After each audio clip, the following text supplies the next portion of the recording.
Bumi kita, planet teristimewa dan terindah, anugerah dari Sang Maha Kuasa. Tempat manusia dan alam hidup berdampingan dan harmonis.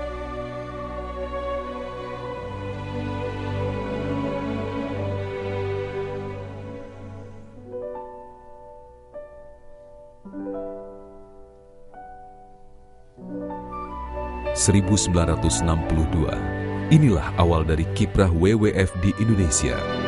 Bermula dari penelitian spesies di Taman Nasional Ujung Kulon, Banten, Jawa Barat pada tahun 1962. WWF Indonesia bekerja sama dengan pemerintah Indonesia untuk konservasi badak Jawa.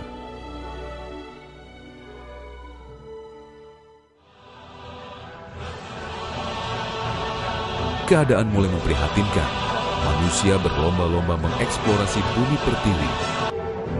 Pembangunan dan kemajuan ekonomi melaju pesat. Apa yang terjadi? Pembangunan melaju cepat tanpa menghiraukan kondisi dan daya dukung alam. Pola konsumsi berlebihan menghiraukan kemampuan bumi. Lihatlah kerusakan demi kerusakan yang terjadi. Mengancam, bahkan merampas apa yang semula kita miliki.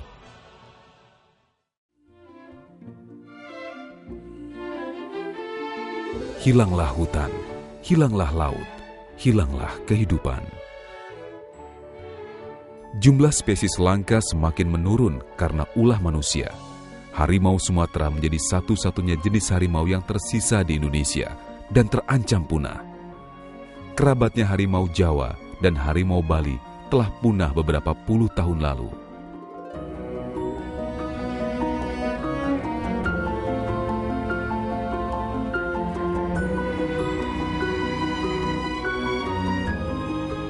Deforestasi yang tidak terkendali menyebabkan satwa liar keluar dari hutan untuk mencari makanan. Konflik timbul karena manusia dan satwa langka berkompetisi menggunakan lahan yang sama. Dalam kurun waktu 23 tahun, Pulau Sumatera kehilangan 12,5 juta hektar hutan alamnya. Hutan Sumatera terancam habis. Habitat yang menurun berdampak kepada manusia untuk ketersediaan lahan pangan, air, dan rentannya bencana alam. WWF tidak berdiam diri. 1982, Kongres ketiga Taman Nasional dan Kawasan Dilindungi Sedunia di Indonesia menjadi tonggak dimulainya konservasi modern di Indonesia. 11 taman nasional dideklarasikan dan sejak itu WWF mendampingi pemerintah dalam pengelolaan taman nasional. Sementara kerusakan di darat terus berlanjut, eksploitasi laut juga meningkat pesat.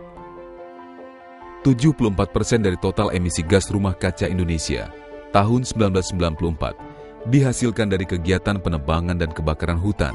Konsumsi kertas Indonesia tahun 2005 sebesar 5,6 juta ton, dibutuhkan sekitar 22,4 juta meter kubik kayu untuk memproduksinya. Kertas yang dihemat oleh satu kota Jakarta selama satu hari dapat menghidupi 100 hektar hutan Sumatera. Pada tahun 1990, jumlah penyu di Indonesia 500 ekor. Pada 2008, hanya tinggal 200 ekor.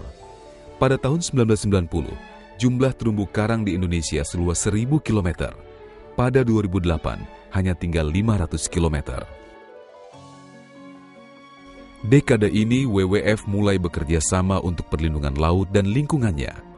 Tahun 1998, WWF di Indonesia berdiri mandiri sebagai organisasi nasional berbadan hukum yayasan di Indonesia.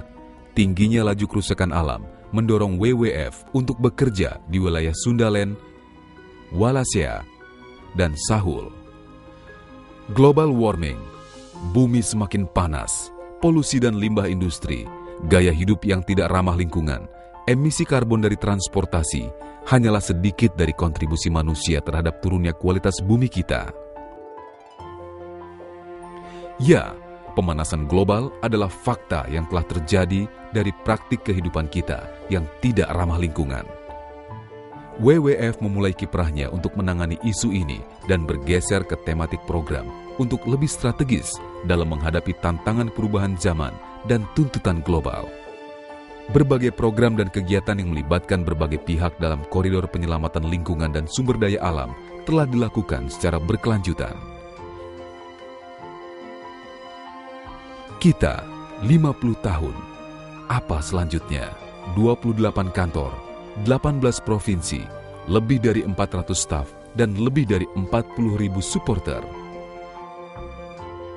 WWF Indonesia bertekad untuk menyelamatkan keanekaragaman hayati dengan mempromosikan keberlanjutan dan praktik ramah lingkungan yang memberikan benefit secara sosial dan ekonomi bagi masyarakat.